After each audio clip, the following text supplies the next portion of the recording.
Okay, good evening. The time is 7 o'clock, September 16, 2014, the regular session number 35 of the Raytown Board of Aldermen.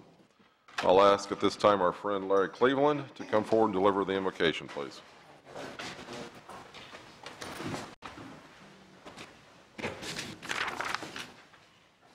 Gracious Creator God, we've assembled this evening to create a common ground, a meeting place in which to conduct the business of the city of Raytown. To this end, we raise our voices in supplication, asking your blessing of wisdom and insight upon the government of this city and its elected officials. We come in thanksgiving for our freedom and for citizenship in this beautiful community. We come asking that these same officials might discuss the agenda before them in civility, mutual respect, and with their common goal being the good of the citizens of this fair city. May that goal be foremost in their hearts and minds as they discuss and deliberate the issues before them. We thank you for the relationships that we treasure with family, friends, and neighbors. May you truly bless both this assembly and this community. We pray humbly and sincerely. Amen. Thank you, Larry. And at this time, we've got the flag ceremony to be provided by the Honor Guard of Troop 1088. Gentlemen.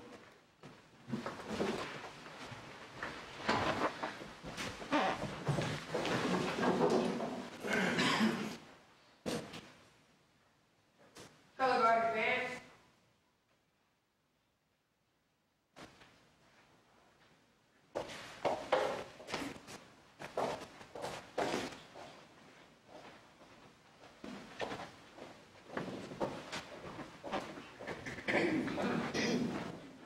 Scout salute. Please place your hands over your hearts. Please join me in the Pledge of Allegiance. I pledge allegiance to the flag of the United States of America and to the republic for which it stands, one nation, under God, indivisible, with liberty and justice for all. Color Guard, stand colors.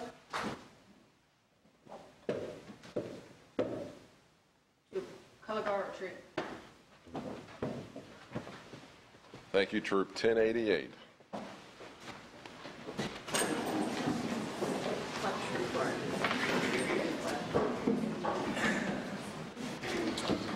Ask the clerk to call the roll, please. Alderman Kramer. Here. Alderman Josh Green. Here. Alderman Azier. Here. Alderman Jason Green. Here. Alderman Emerson. Here. Alderman Nelson. Here. Alderman Ertz. Here. Alderman Van Buskirk. Here. Alderman Mock. Here. Alderman Lightfoot.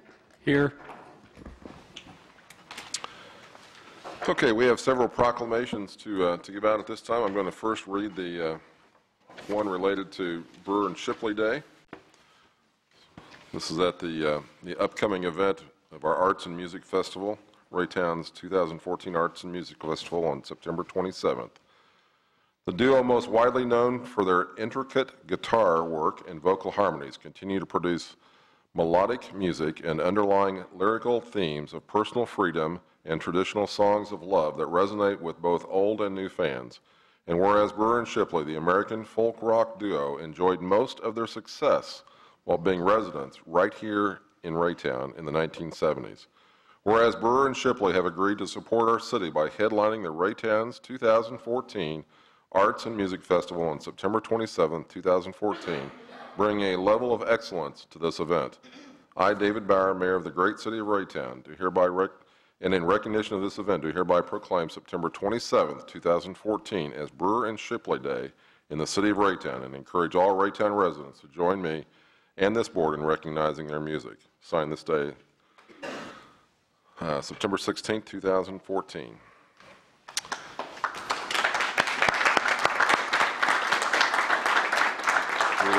We look forward to that greatly, and that'll be a fantastic event. And now I'd like to have our good friends from Funhouse Pizza come forward, please.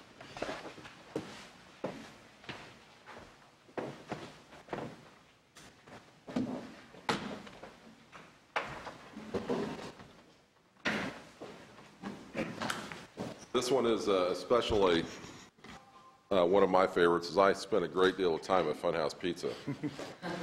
One of my favorite pizzas in high school, it was our hangout, one of our hangouts. Van Horn kids would come over here and do a little damage in Raytown and have some pizza there as well.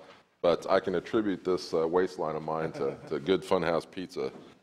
So very good pizza. You still find it in our house on a regular basis. In 1964, Funhouse Pizza was founded with a desire to provide residents with a family-friendly establishment that serves a high quality of product. To this day, uses the same original recipes. Whereas Gary Graham, owner of Funhouse Pizza, consistently has used his business to enrich the culture of Raytown with his local support of youth sports by sponsoring football, soccer, swimming, and baseball teams. Whereas Funhouse Pizza, during their 50 years of existence, has supported the community throughout its civic efforts, including the Raytown Arts and Music Festival, Chamber of Commerce, Raytown Emergency Assistance Program, the Operation Thermal, Raytown Optimist Club, Downtown Main Street, Raytown Police Benefit Association, the Mayor's Waistline, as well as hundreds of fundraisers and events for our local churches and schools.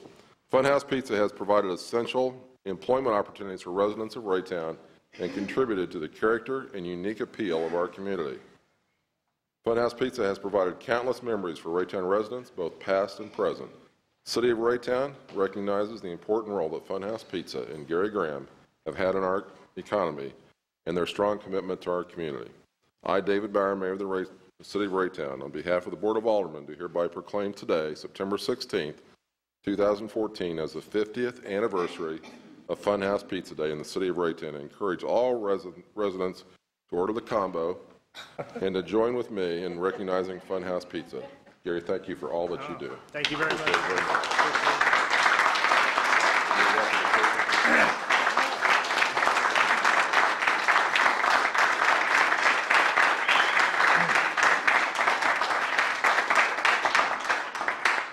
I just want to thank the Alderman and the Mayor for this amazing award here. And back in 1964, when my mom and dad started this restaurant, they had no idea how the city would react to a pizza place. No one ever thought Raytown could support this thing for this long. And I just want to thank all the people of Raytown for all your support over the years. And we hope to see you out at the Arts and Music Fest on the 27th with Brewer and Shipley. We're proud to be a sponsor of that. And just another thing for Raytown to get together and get behind the city and support our cause. Thank you very much.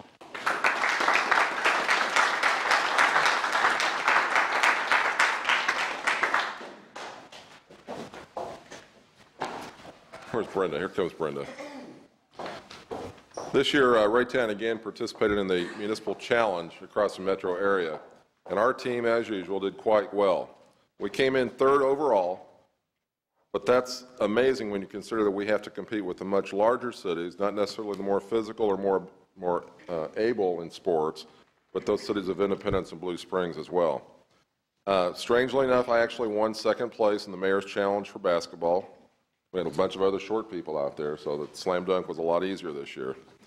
But again, the big winners this year, if they could come forward at this time, Christy Asanias. Did I get it right? Yes.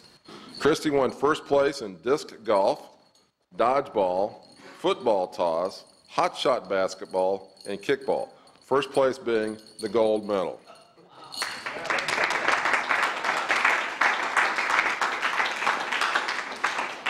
And that's just the gold medals. Silver went to her as well in sand volleyball and table tennis. And bronze went to her in the softball throw and table tennis also. I don't know how you did both, but I'm sure there's a way you got both bronze and silver. Both sides of the table probably running back and forth. Oh, there was a good reason. All right. Congratulations, Christy. Garrett Baxter. Garrett took gold in the 3-on-3 basketball, the 5K run. I was able to drive and follow you on that one. Dodgeball, kickball, and softball throw as well in the men's category, all gold. Silver medal as well for the football toss and sand volleyball. Congratulations, Garrett Baxter.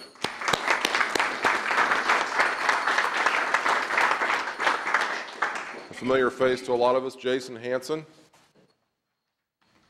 Jason didn't quite get as many as Christy did, although I know that was his goal for this year.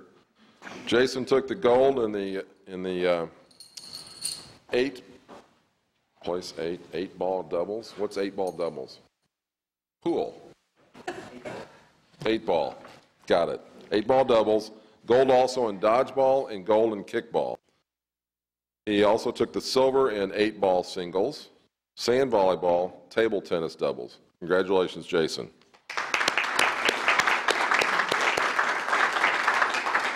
Michelle George. Michelle took the gold in kickball and took the silver in sand volleyball. Congratulations, Michelle.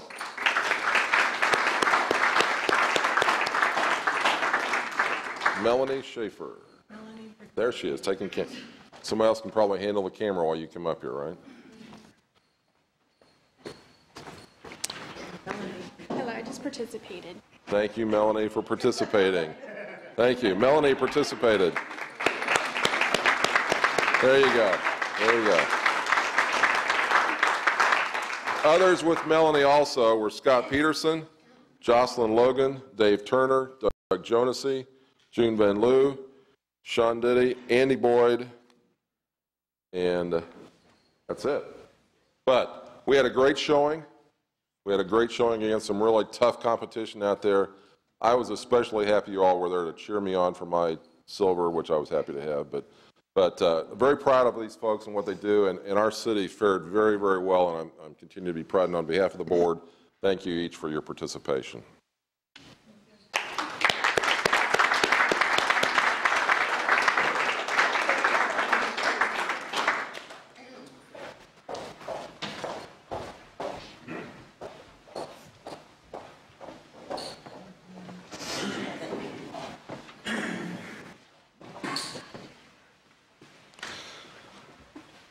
Okay, at this time, we're going to open the floor up to public comments. I've got, looks like 8 people on the list for people that want to speak, and first on the list is Alice Stoll.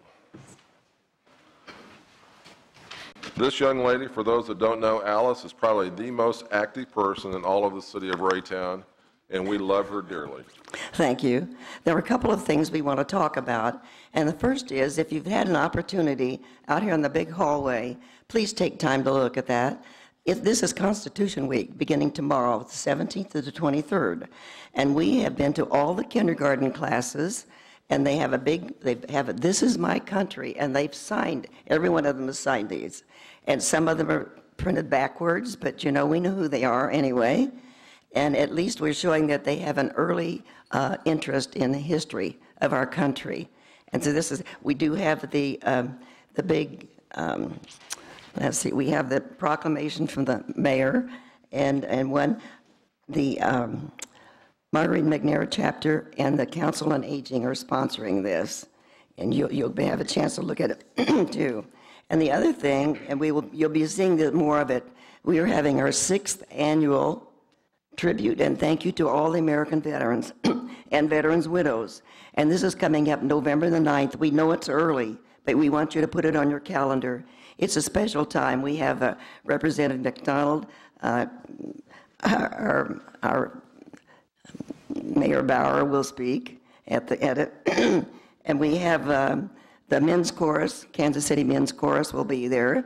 Our Raytown Symphonic Band will play jazz and all that kind of thing that they played years ago for the veterans.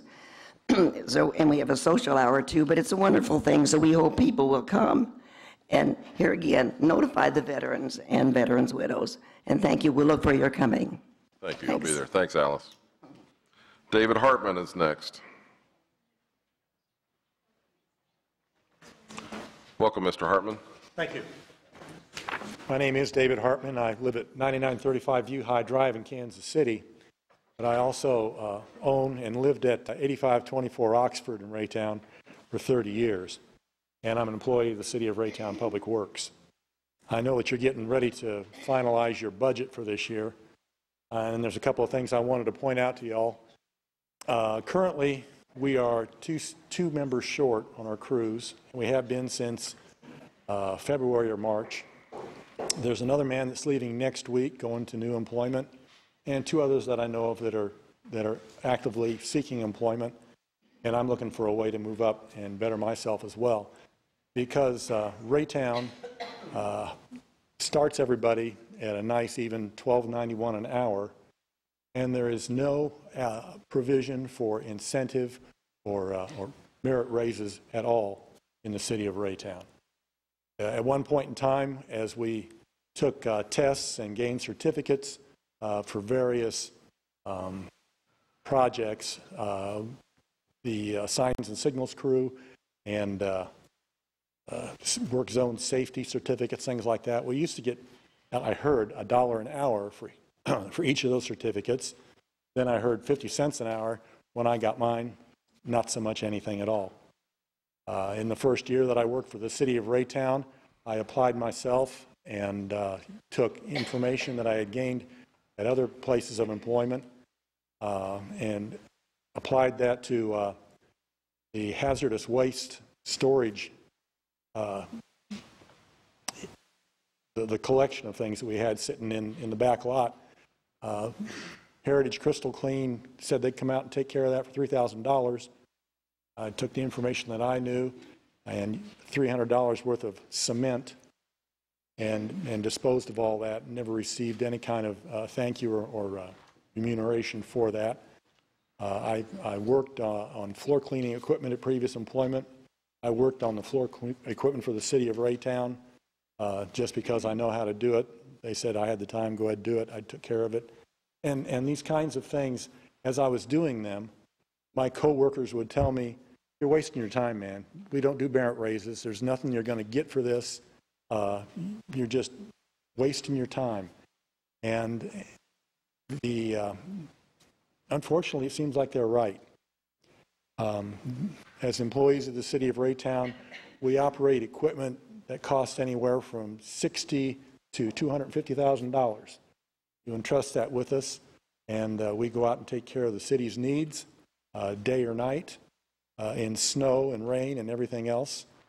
Our work zone is in the middle of the street where people are driving by talking on their cell phones, and it's a dangerous job. It seems to me that $12.91 an hour is a pittance for the things that we do.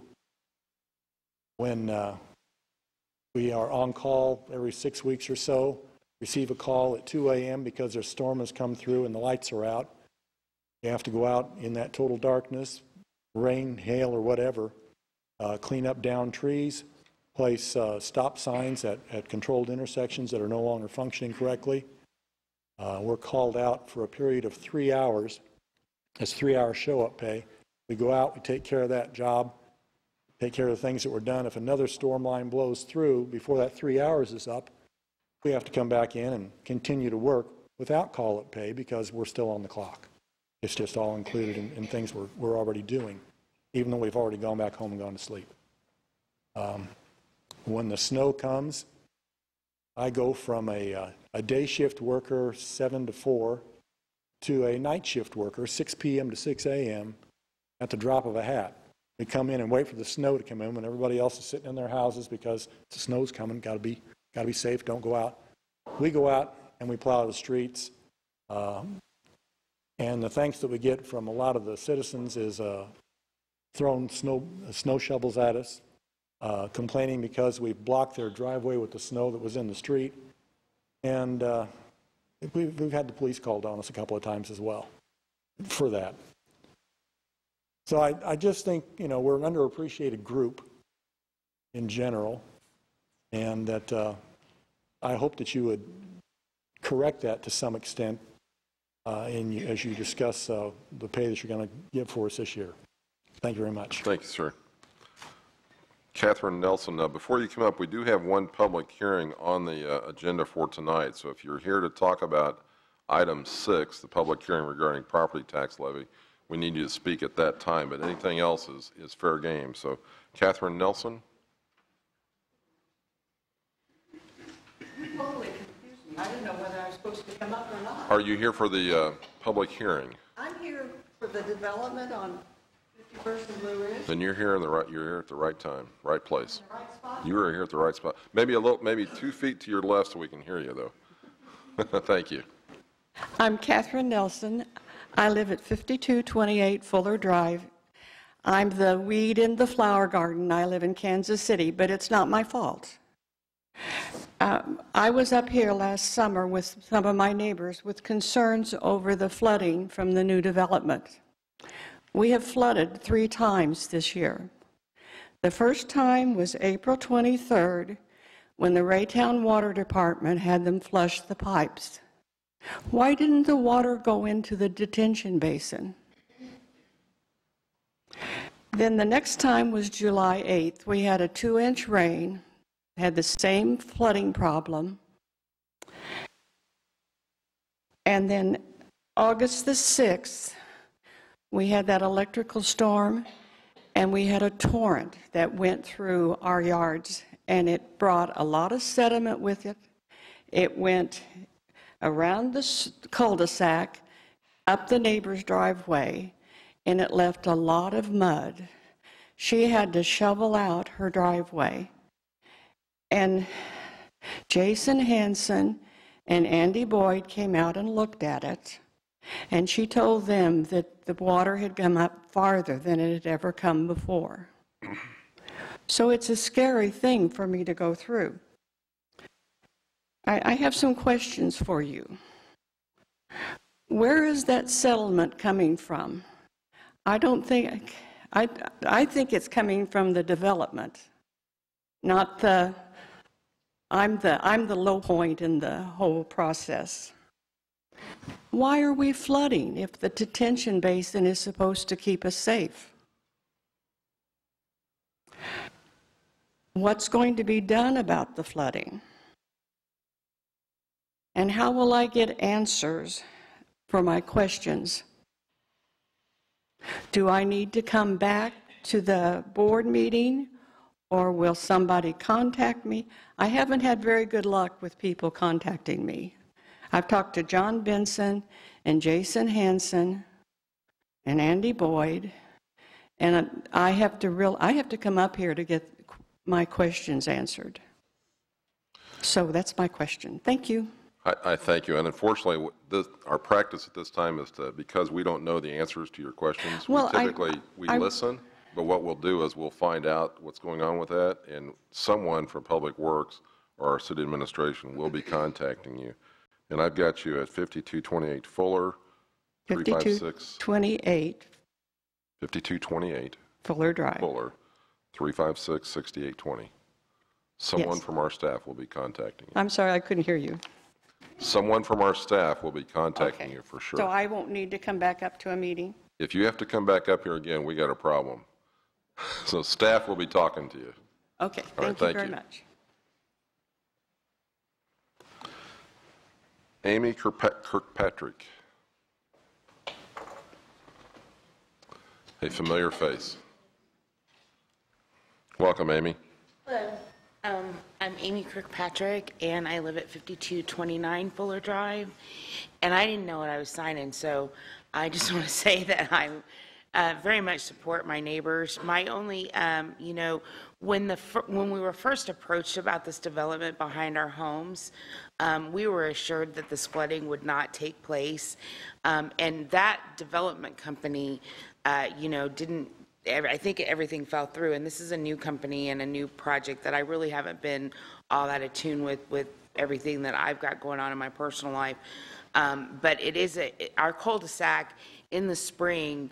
When I first moved in 2000, we had our first rainstorm, and I live on a higher point than everybody else, but the water was coming in torrents around our homes, and into the cul-de-sac. It was like you could float boats in, little boats in there. And so we're really concerned what that's doing to our property lines behind our house. And we were assured that this basin or detention center or whatever was the solution to what we needed for our properties to be secure. And, we do live in Kansas City, Missouri, but we are really affected by this development. My problem, another problem that I have is that entrance coming down 51st Street where these big trucks are coming in and out all the time, there are huge potholes. And they've tried to rectify that by putting gravel in it. But the first couple of times a dump truck hits that, all the gravel goes out, and then it's a couple of weeks before so we have like one lane traffic coming and going down 51st Street. And, and it's up to whoever's driving back and forth to maintain that. They've tried to be responsible, but between the mud and the grout and the gravel and the holes, it really has been, an inconvenience. And that's all I have, I guess. Thank you. Thanks for coming out. Gary Graham was on here, but I think Gary's probably already got what Gary came for tonight. Recognition for the Funhouse Pizza. How about Gwen Thomas, 5224 Fuller?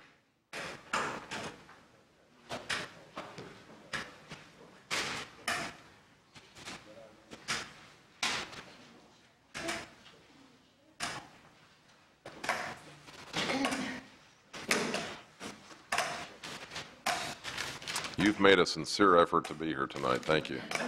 Yes, I have. Good evening. My name is Gwen Thomas, and I reside at 5224 Fuller Drive, and I'm a 53-year-old disabled veteran.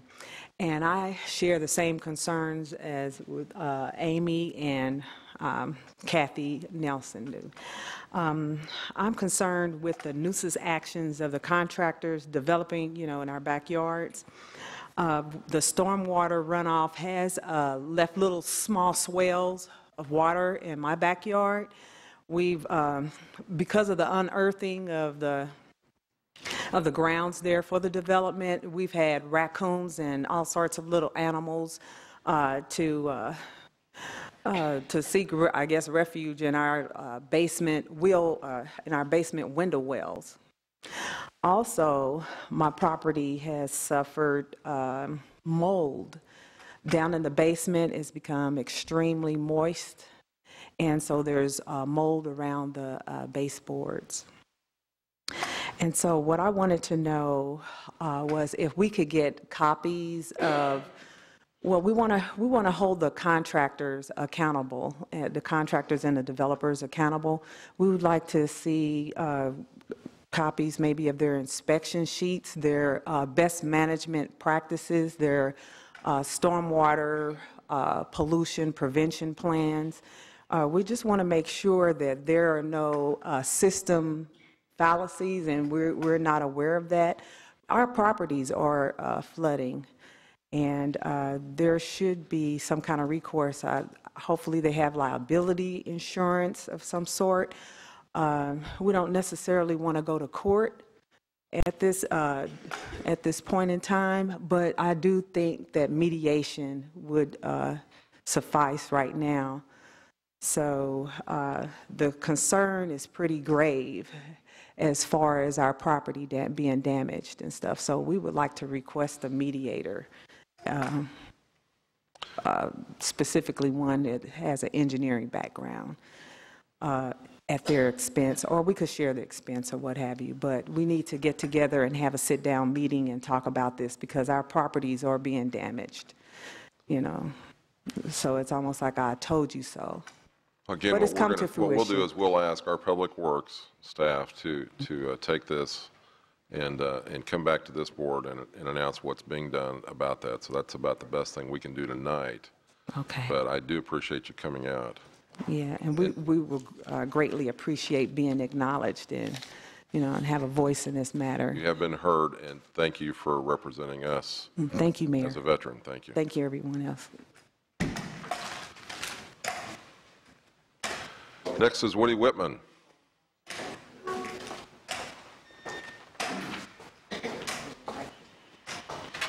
Welcome, Woody. Thank you.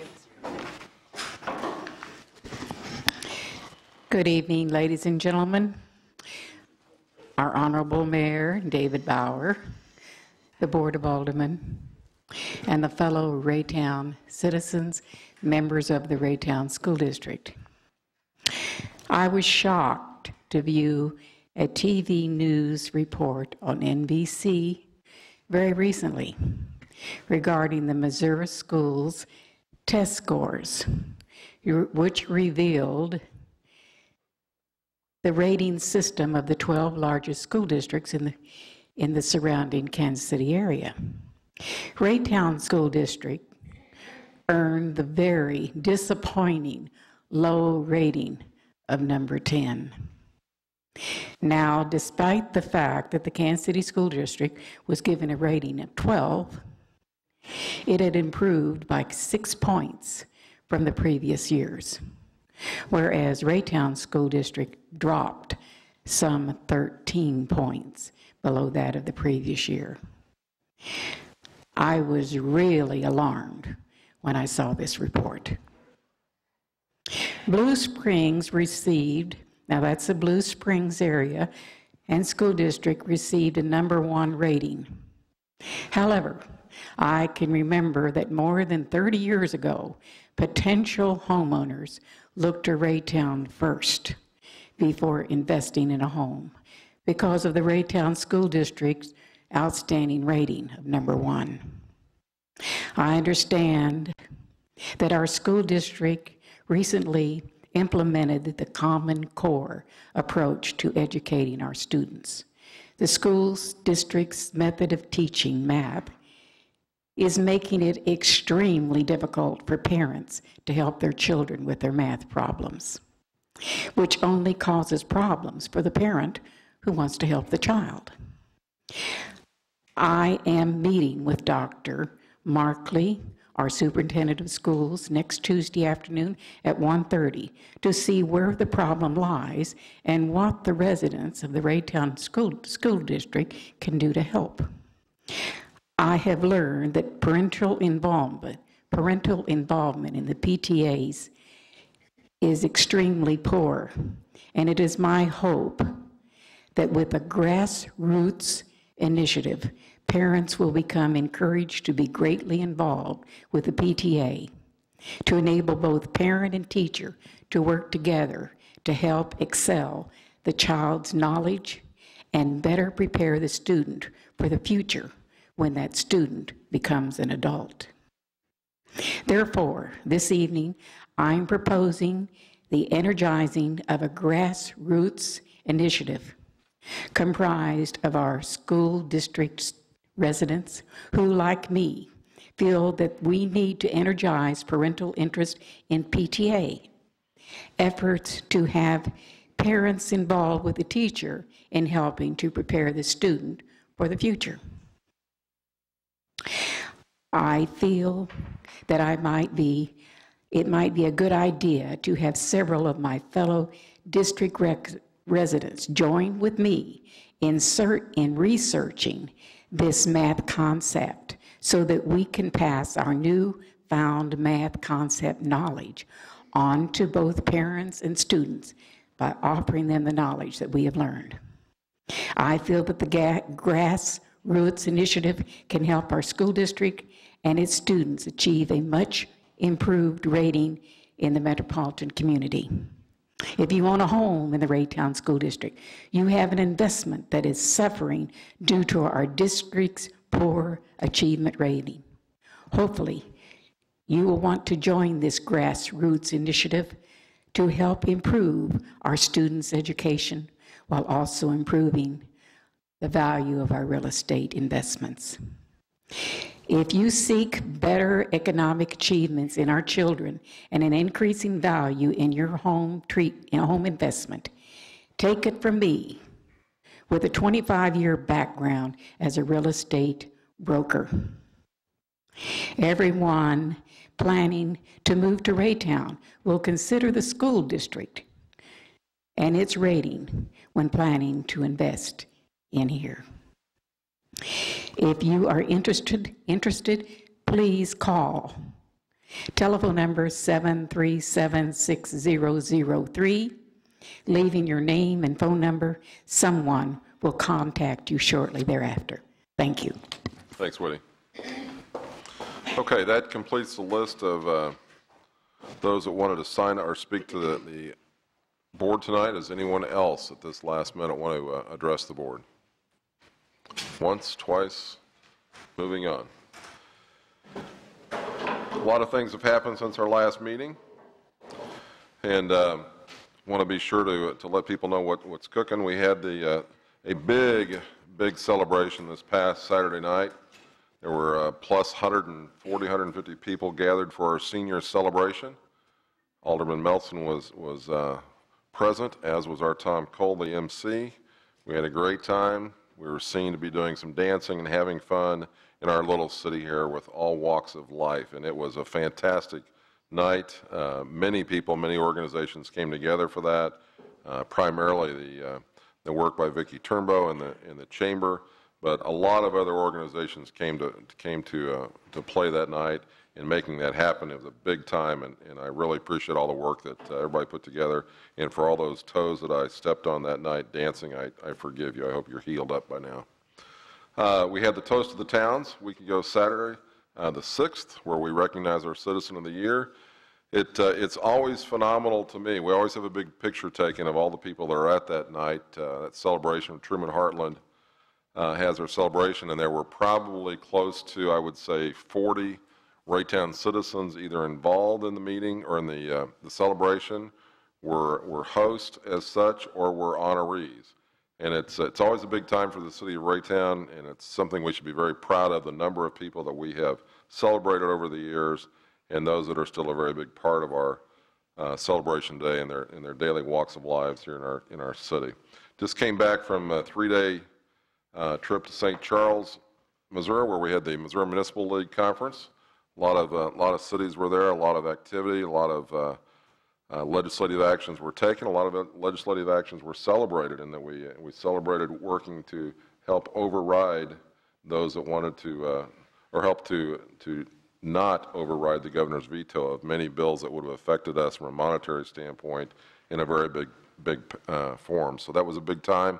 A lot of fun in St. Charles. I hope that we can get the board to come out and be a part of that in years to come. So with that, Tom is sitting in for the city administrator. Anything to add, sir? No report at this time. Okay, we'll go straight to committee reports. I'll start on my left with Mr. Mock. Yeah, first off, excuse me, Council on the Aging will be meeting on Thursday, the 18th at 4:15 in the Chamber Conference Room. Second off, I'm going to say it one last time this month for right now, but I hope everyone can attend the Raytown Arts and Music Festival Saturday, September 27th at Carnegie Park. It will be from 11 to 6 p.m. featuring Burr and Shipley, originally from Raytown back in the 70s. I won't go over any music with you, but I hope everyone in the Raytown area, surrounding Raytown area, I don't care, Kansas, Missouri, everywhere, can be able to attend that night. So, one other thing, I have never got the chance to say congratulations to Michael McDonough, Citizen of the Year this year. So, congratulations, Mike. Thank you, guys. Mr. Lightfoot, legislative. Legislative committee has not met, but like the mayor alluded to, the majority of the legislative committee supported upholding the governor's veto of the special interest sales tax exemption. With that being the overwhelming feeling statewide and many cities also supporting upholding that veto, that legislation was not overridden as it was expected it would be. So the legislation will not become a law. I will also report that the September 19th Chamber Government Relations Committee meeting has been postponed, so it will not be this Friday. It's been postponed until October 17th, that Friday. Thank you. Mr. Van Buskirk. Thank you. I was very delighted that there was some legislation where the veto was not upheld, and I appreciate the legislature doing that. I think that was pretty important. wanted to say one word about, or not one word, maybe a few, about Funhouse Pizza. I can't help myself. You know, back in '64, my wife and I, when we were dating, went to Funhouse Pizza. And 64. We got married later that year, in October that year, and we'll be married 50 years next month. So And this committee report is on what now? so I guess Funhouse Pizza. Yeah, they they you know, they're the reason for that, I suppose. Anyway, we did have a special Sales Tax Citizens Review Committee meeting on Thursday, September 11th, where we reviewed proposed purchases for the police department. We also heard presentations reviewing the proposed budget for both the capital sales tax and the transportation sales tax for the coming year, as well as a review of the ordinance that is established to show that committee's role and what their responsibilities are for their committee. So if anyone should have any questions relative to anything that we covered that night, feel free to contact me and I'd be happy to share it with you. Thank you. Mr. Ertz. I do not have a report at this time. Thank you. Ms. Emerson. There's a tentative meeting of the Human Relations Committee this Thursday. I will let you know if you're interested, if it's really going to be held. We do need members, so you can contact the city. You can also do an application on the website. And then one other thing I'd like to mention is the Raytown Farmers Market. It's at 6210 Raytown Road. We have lots of good produce there, so we're there Thursdays from 2 to 7 and Saturdays from 8 to 1. Thanks. Ms. Melson. I do want to elaborate a little bit on the senior celebration that you spoke about. We did have about 150 people there. It was a very successful event. We will be doing an evaluation of that event, so if you have attended or would like to attend in the future and have some different ideas, please call the Raytown Chamber of Commerce and we'll take those into advisement when we have our meeting and we're starting to plan the next one. The other thing I'd like to talk about is the First Suburbs Coalition, which is the Mid-America Regionals group, and I am co-chair of that.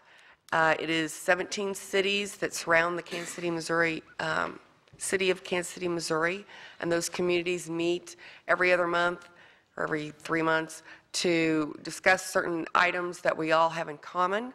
One of those things that we are working on is the KC Communities for All Ages, and we did pass a resolution that we'll be bringing forward to the Raytown Board of Aldermen at a later date, but it is the Community for All Ages checklist. It is something that the task force from Raytown, who was one of the pilot cities for that, worked on. That checklist has now been updated and finalized, and we'll bring that, and it is offer some different things that we can work on as a community, as a city, to make our community open to all ages. So that will be coming forward at a later date, and if you have any questions about the First Suburbs Coalition, don't hesitate to contact me. It is open to elected officials and also staff from all of those 17 cities. So if you do have any questions, just let me know. Mr. Azure. Yes, Mr. Mayor. I would like to take the opportunity to thank all of the groups like the Council on Aging who offer their time and energy to make Raytown a better place to live and provide more quality of living for the people here. They do that tirelessly and as a gift to our community. A lot of people are very surprised to find out that Brewer and Shipley were residents of Ward 2, and I wanted to share that there also is another band from Raytown that has played from coast to coast and border to border and around the world, written a lot of songs, and most of those songs have been in the last 6 years recorded here in Raytown, where they currently have a recording studio. and that's River Rock. And if you want to learn about River Rock, you can probably go on riverrock.com and learn about them. We're really knocking out these committee reports tonight. Mr. Green, any committee reports? I'm not going to disappoint. Nothing to report from Fire Board. However, I will say this Friday, Raytown High School Blue Committee Jays will be reports. going up against the Raytown South Cardinals. I will be there. I hope to see many folks in attendance and a big community event. So I would say this is a community report. We're letting you talk still. Being said, this may make half the folks unhappy, but I think my boys at Ray High is going to have it this year. So I'll leave it at that. Wow. Any more committee reports? Mr. Kramer? Nothing. Thank you, Mr. Green. I do not have a committee report. Excellent. Really push that, guys. Legislative session will begin at this time. We got the consent agenda, just the one item on it. Do I hear a motion? Motion to approve. Mr. Kramer's got the motion to approve the consent agenda. Ms. Emerson's got the second. Any discussion before we vote? Call the vote, please. Alderman Kramer? Yes. Alderman Emerson? Yes. Alderman Lightfoot? Yes. Alderman Mock? Yes. Alderman Van Buskirk? Yes. Alderman Ertz? Yes. Alderman Melson?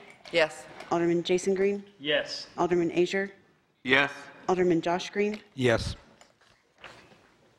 We'll move to the regular agenda and ask the clerk to perform the reading on item number 2, please.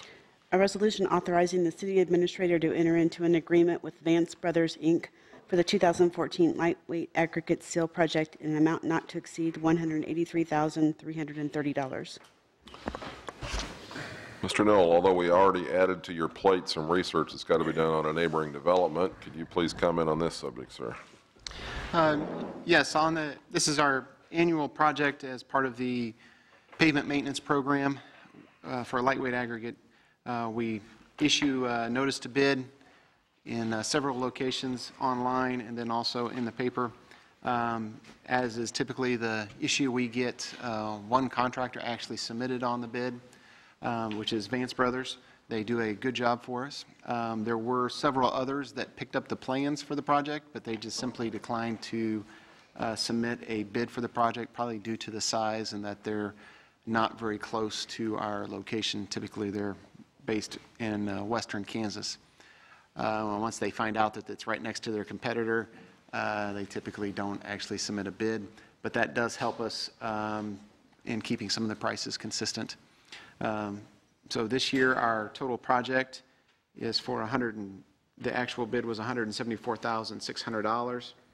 We ask for a little bit above that in an amount not to exceed $183,330 so that we can adjust for the actual measurements as we find in the field in case there's a little slight overrun, that we stay within our purchasing authority. Here to answer any other questions you may have. Any questions, Mr. Knoll? Mr. Mock? Yeah, Andy, just have we started the repairs of the streets and this and that? I just wondered Yes, how- we've been working on those since about May and June. As soon as we were done with snow, we start trying to identify the streets that will get sealed, and then the field crews start repairing the base.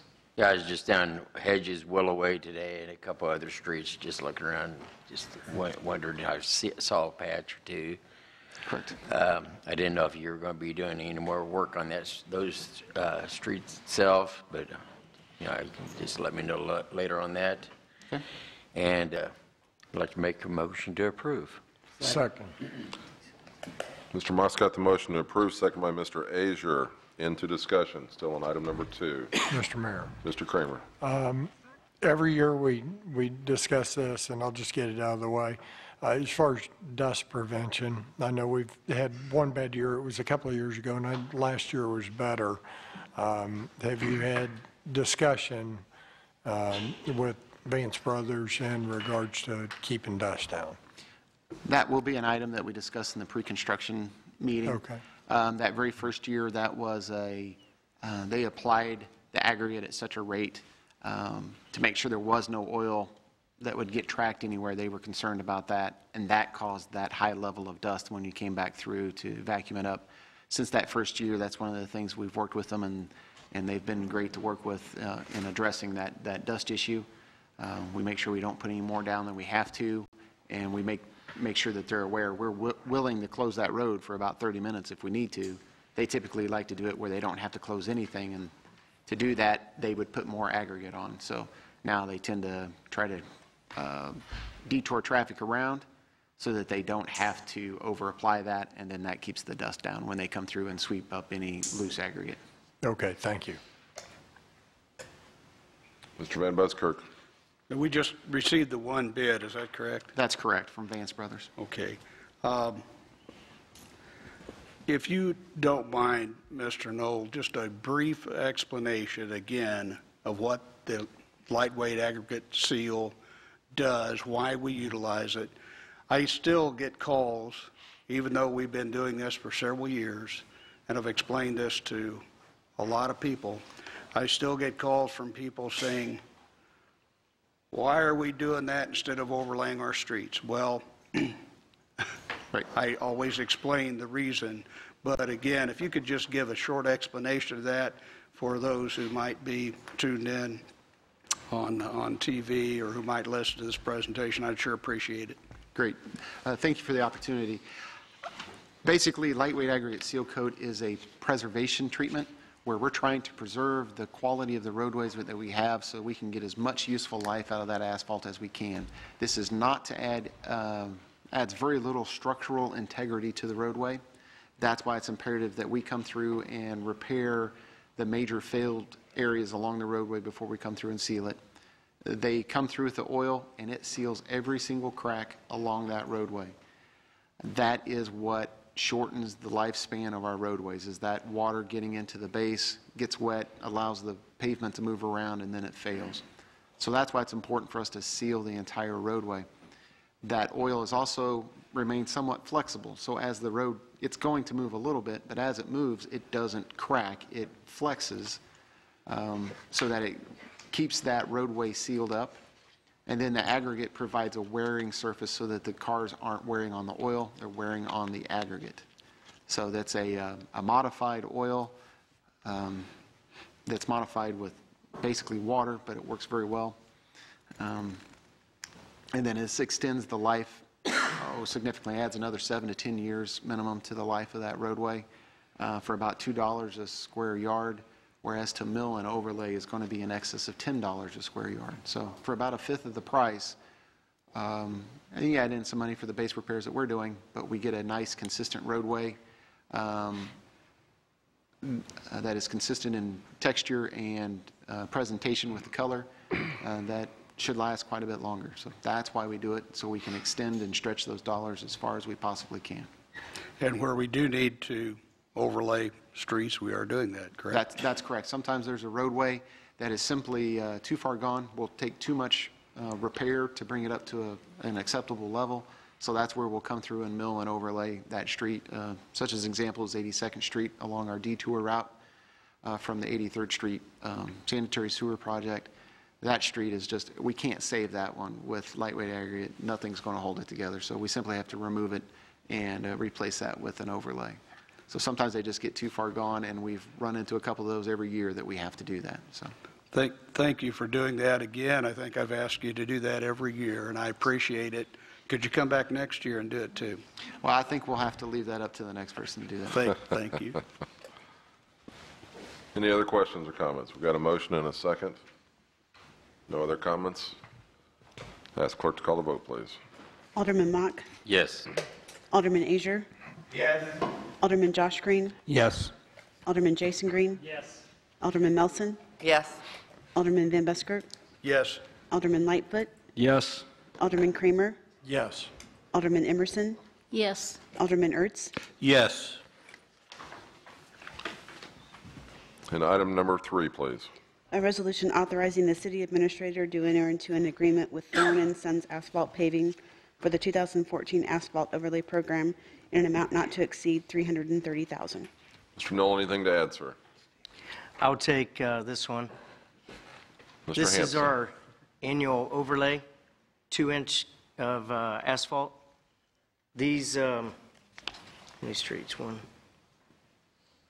These 6 streets will be milled 2 inches along the edge, some of them through the middle, some of them not, to get more crown, more depth on the street. But this will be the 2-inch type 5 asphalt. It's more resistant to rutting and shoving. We took bids. We had 5 companies bid, and Thorne & Son was the lowest and best bidder. They came in about right where we needed and wanted for our budget. Any questions? Mr. Mock?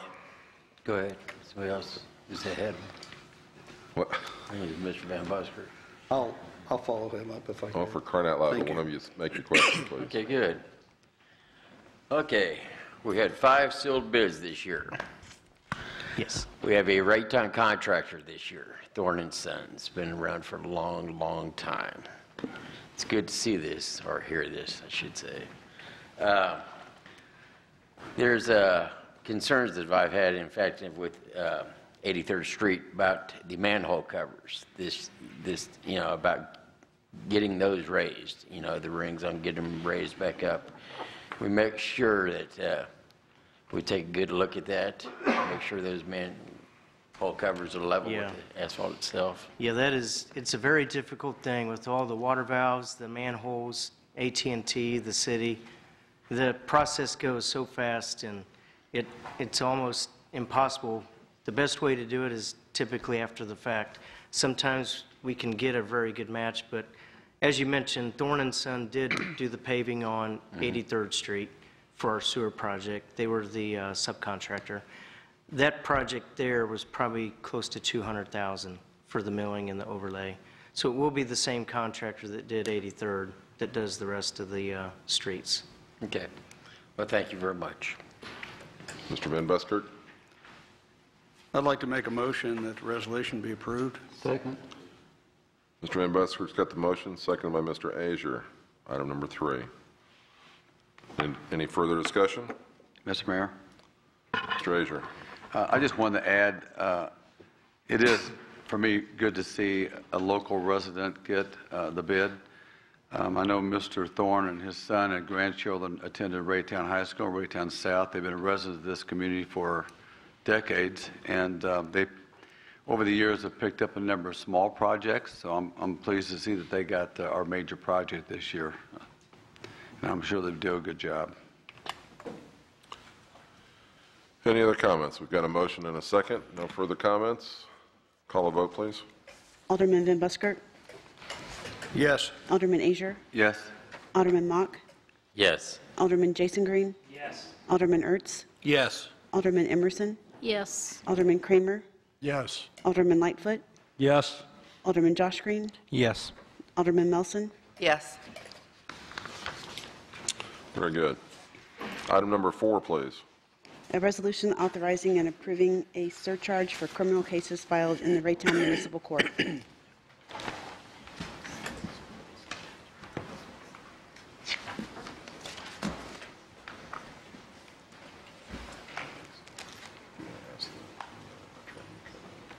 want to go ahead and ask the question? Ms. Emerson? I have a question. When I was working for Digital Ally, they did not have the camera that you wear. Can I still participate in this, or do I have to recluse myself? Joe, that's a question for you. Could you repeat the question, please? Yes. When I was working for Digital Ally, they did not have the camera that you wear. Do I have to recluse myself? No. She doesn't have Chuck, it. You want to hold that for item 5 or answer the question now, so we're a little ahead of time? Oh, I thought that's what we were doing now. Okay. All right, so we're on item number 4. Chief, do you wish to make the presentation, or do you want Captain Michelle Rogers to make the presentation? Yes. Yes, you want to give it to Michelle, or yes, you want to do it? Right thing here. All right. We're asking for the board approval for a resolution to surcharge $2 on every court proceeding in Raytown Municipal Court. State statute allows for the collection by the court clerk. The funds must be placed in an inmate detainee security fund. They will be used for biometric verification, identification systems related to pay for detention, custody, housing, and other inmate expenses. Captain Rogers has been in contact with the judge and the court clerk, and they're on board with it. And if approved, we'll get with finance, and we'll have to keep the funds in a separate account. Have any questions? Questions for Chief or Michelle? Mr. Lightfoot. So I think you described it just fine, Chief, but just to clarify, that money will go to the detention of people that are in jail through our Raytown court system, because I know a lot of the time we have it costs more to keep them there than what we're actually allowed to pay, so that money will go toward that expense? Yes, it can go to that expense. Okay. I make a motion to approve. Yes. Mr. Lightfoot's got the motion to approve, second by Mr. Kramer. We're still in discussion. Ms. Melson. Is this a new court? You say about the revised state statute. Is that a new statute, or why haven't we done this before? You know, our detention supervisor found the state statute, and I don't know if it's something that is brand new or what, but we did locate it, and I think maybe there's just a few other agencies around the metropolitan area that are doing it. Not everybody is yet, so. Oh, well, that's kind of what my question was, is that, you know, we could have been having this all along, perhaps, and we just didn't really know about it? I'm not sure when it went into effect, the state statute. I print all my stuff big, but I think this says August of 2013, so I don't. Oh, so it hadn't been around. I can't sit here and say that's when, but it does say on the 20th of August 2013, so something relatively new. Oh, okay. Okay, thank you. I think. Mr. Van Buskirk. How many dollars do you anticipate collecting on a yearly basis from this? Supervisor Hardigree did an average, and annually, totally, somewhere between $15,000. Okay. What percentage of this, I know that it says a portion of this can and probably will be used for biometric verification systems, and which you might explain a little bit about what that is, but I assume fingerprinting is a biometric verification system in itself, right? Yes, this is just probably a sophisticated form of it you're talking about. How much of the money would go towards that? How much of it towards detention? Well, we have a contract with our LifeScan. We just, in the past year, had a LifeScan machine for fingerprinting our inmates and everybody who's brought into the jail. And there is a yearly maintenance on that machine, which is approximately $5,000. So I would imagine that we would probably use $5,000 of it to go towards that. And then also we're looking at getting the fingerprint card readers out in the field to our officers, so we can actually identify somebody out in the field just like that through biometrics. Okay. So what percentage do you think might be going for that? This is relatively new for us, so we haven't figured out the actual breakdown of it yet. So, do you think a portion of it would be going towards detention costs, though? I guess that's my real. That's our plan, is, to use it towards, the biometric verification, jail maintenance, and inmate housing. And those are the items that it has to be used for. And we intend to use it for all of those items to split it equally among them. Okay. If you wanted to purchase more sophisticated equipment related to biometric verification with that, that would allow you to do that too. Is that absolutely correct? Yes. Okay. All right. Thank you. We talked at the last meeting. Also, we're trying to get a local law enforcement block grant that will put those 5 biometric readers in police car, and build upon that. But we're looking for grant money for that, and these things, communicate. A lot of people, as you know, don't have ID or whatever in the field, so it's just a start. Thank you, Chief. I know we've discussed this a little bit, and I appreciate the information. Thank you. Any other questions? We've got a motion and a second already on this item. No further questions. I ask the clerk to call the vote. Alderman Lightfoot. Yes. Alderman Kramer. Yes. Alderman Van Buskirk. Yes. Alderman Josh Green. Yes. Alderman Mock. Yes. Alderman Jason Green. Yes. Alderman Melson. Yes. Alderman Azier. Yes. Alderman Ertz. Yes. Alderman Emerson. Yes. Now, do we want to take up the question earlier asked? Alderman Emerson, at this time, do you have any relationship with Digital Ally, Inc., and you'd have no financial interest or benefit that would be helped by them passing or the awarding of this contract? In that event, I don't believe you are materially disqualified, and only if you felt awkward because of the past relationship you could choose not to take part, but I don't believe you're legally disqualified, and I think you're fine to participate in it if you wish. How about that for an answer? That's right on the mark. I ask the clerk to perform the reading on item number 5, please. A resolution authorizing the expenditure of funds for body cameras and related equipment from supplies from Digital Alley, Inc. in an amount not to exceed $25,440 for fiscal year 2013-2014. Chief, do you want Captain Rogers to read this also in the presentation? We're asking the board for approval of purchase of body cameras from Digital Ally in excess of $15,000. Digital Ally is a sole source vendor and it currently uses them for our in-car cameras. This expenditure was presented to the Sales Tax Oversight Committee, and they agree that it meets the intent of the voters for the capital sales tax. A little about the cameras. The cameras are capable of 25 to 254 hours record time and have a 60-second pre-event record time. So when you're hitting the button, you can actually capture time, before time. So it captures, the event as it happens. Actually, it's not on, but it's on. So it captures 60 seconds pre-recorded time.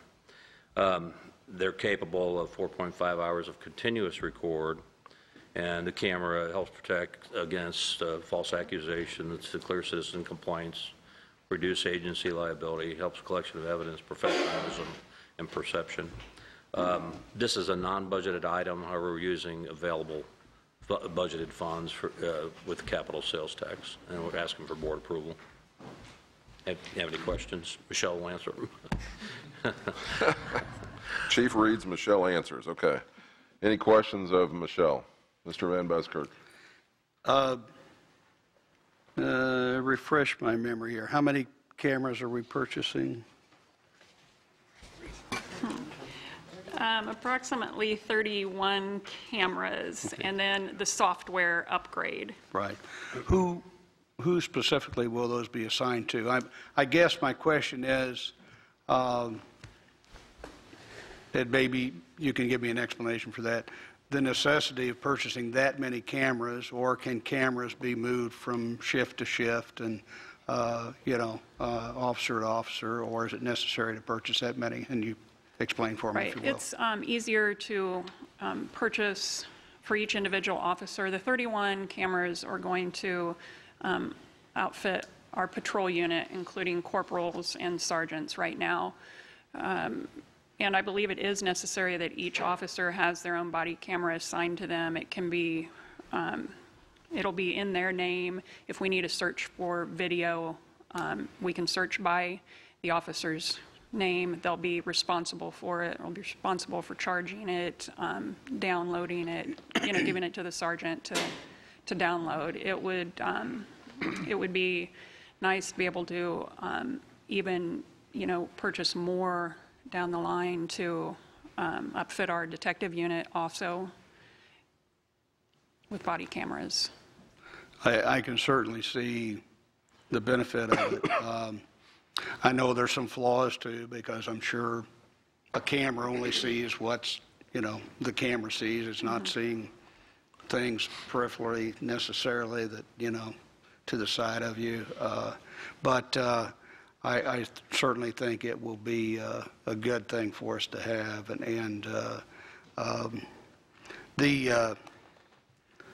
I understand that we have been testing some of the cameras. We have. Some officers have, is that correct? Yes, Officer Porch and Officer Sheets. We started testing the body cameras back in March, and they were work well. Been successful. Fantastic. Yes, and another thing too is that they're compatible with our in-car cameras. So when the way the cameras are set up now is that when the officers turn on their emergency lights, the camera automatically turns on, the in-car camera. Well, this can be set up to also activate their body camera too. So they're, not only is their in-car camera going, but their body camera is going too. And I could certainly see it beneficial to have all of the officers have that, the availability of those at some point down the line. Thank you. Mr. Ertz? How long will these digital records be kept? It sounds like a lot of filming, so. Right. Currently, we keep them for 2 years unless it's evidence. And then there's time limits on how long we keep evidence, obviously. Will we be storing that with us, or is that? No, it'll be stored on our hard drive. It will be on our hard drive. So Yes. it will It's be not, protected. and it's not in a cloud or online. Okay. It's We will on our always hard have drive. access to it then. Oh, yes, sir. And the public would then also. Thank you. Yes. Ms. Emerson? Do the cameras have a wide field?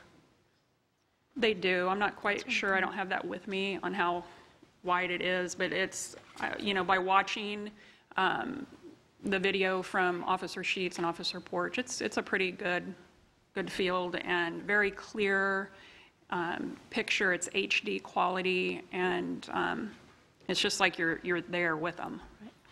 Okay. Well, I would make a motion to approve. Second. Ms. Emerson's got the motion to approve, seconded by Ms. Melson. Ms. Melson, you're up next for discussion. You said that, let's see here, that the officers would be responsible for downloading. No, they would be responsible for turning it into their sergeant to download it. The sergeant has the capability of downloading it. Okay, 'cause I But they thought, cannot, they're not able to delete anything from the, Okay. No. And then, how long would these body cameras last for? I mean, is there an upgrade that has to be done in 5 years, 3 years? that's something, that we're probably going to have to look at down the road, maybe 3 to 5 years, just like our in-car cameras. We just finished the upgrade for our Right. in-car cameras. And would that also include the software then? That you'd have to upgrade the software and upgrade the cameras a certain Yeah. replacement value or time It frame? just depends however often Digital Ally comes up with a software upgrade. Okay. I can't say when that would be. Okay, thank you. Mr. Jason Green?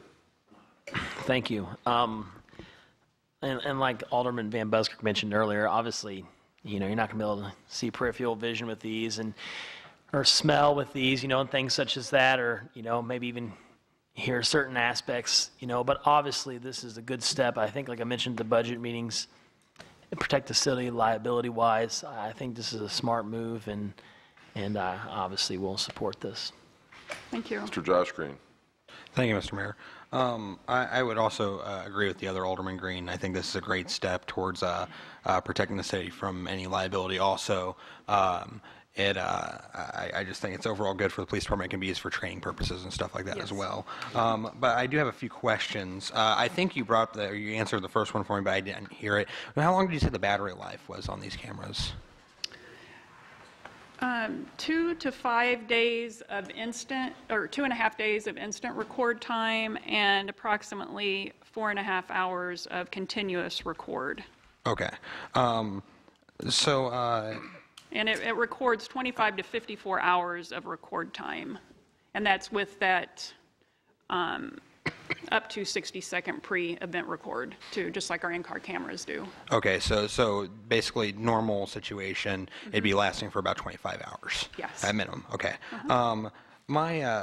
My question was, does the department already have like a set of guidelines on how officers are supposed to essentially, like, if they're supposed to have it on at all times, or, what basically the discipline is if it's not, or anything like that? I just want to know if we have everything fleshed out on that already.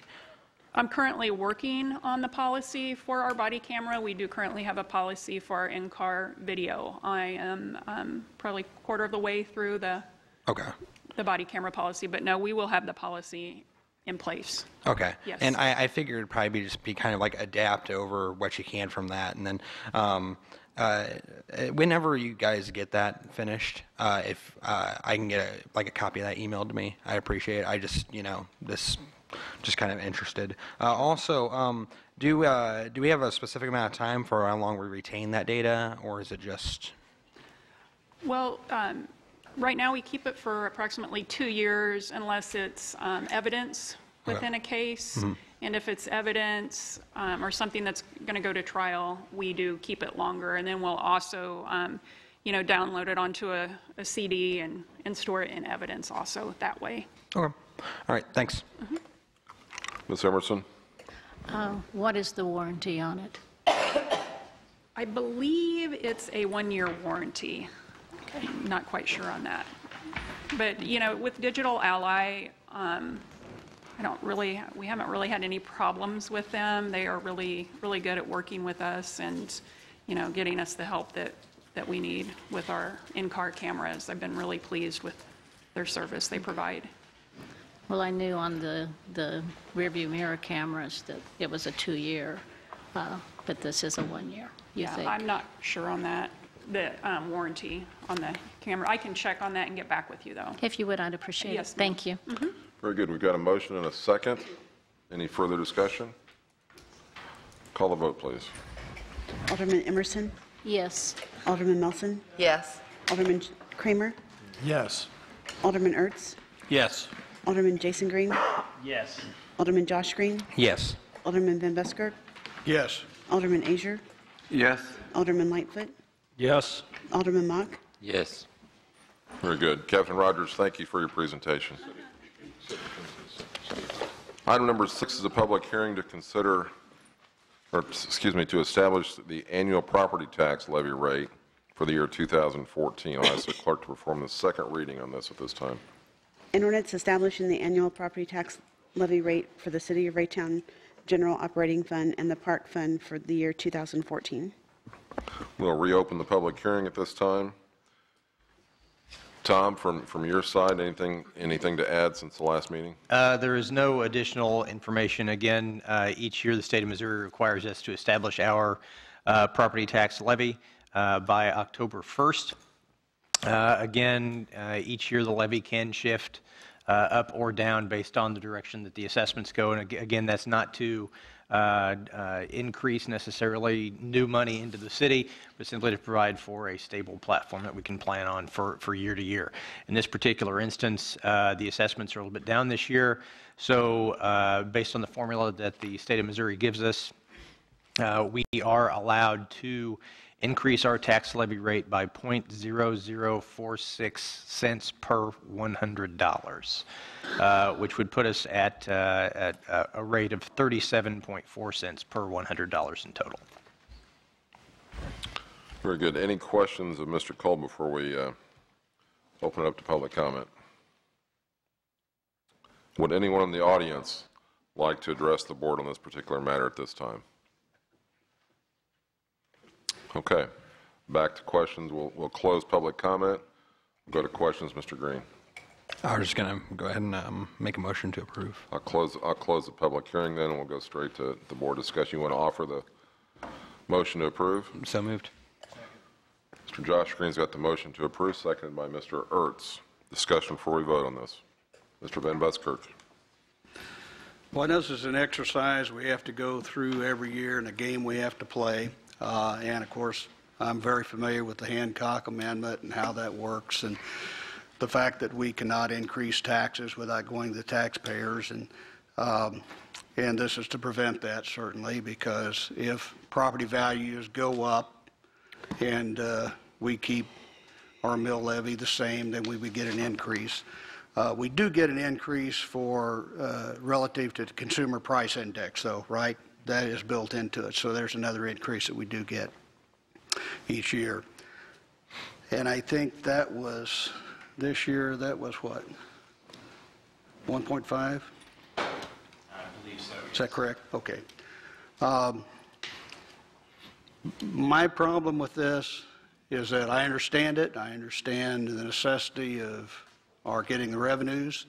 It's a city, but I really don't feel like it's necessarily our money. It's the taxpayers' money.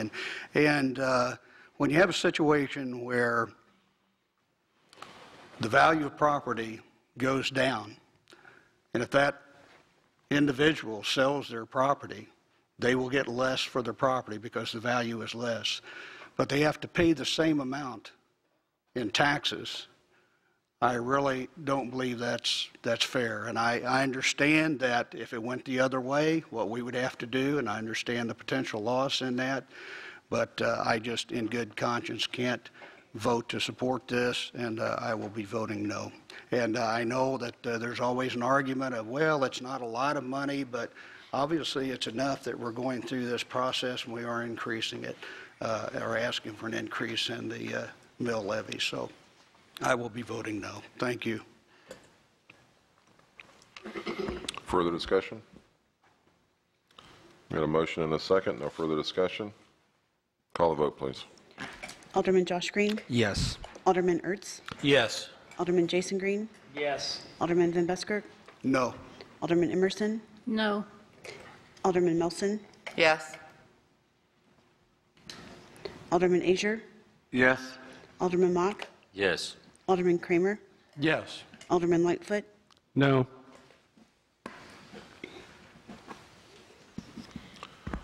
Motion passes. With that, that concludes the agenda that we have in front of us tonight. Do I hear a motion to adjourn? So moved. Second. Motion was made by the right. All those on the right have motion for approval. You need a name? We'll give this one to Mr. Azier, and the second to Ms. Emerson. All in favor signify by saying aye. All opposed? We are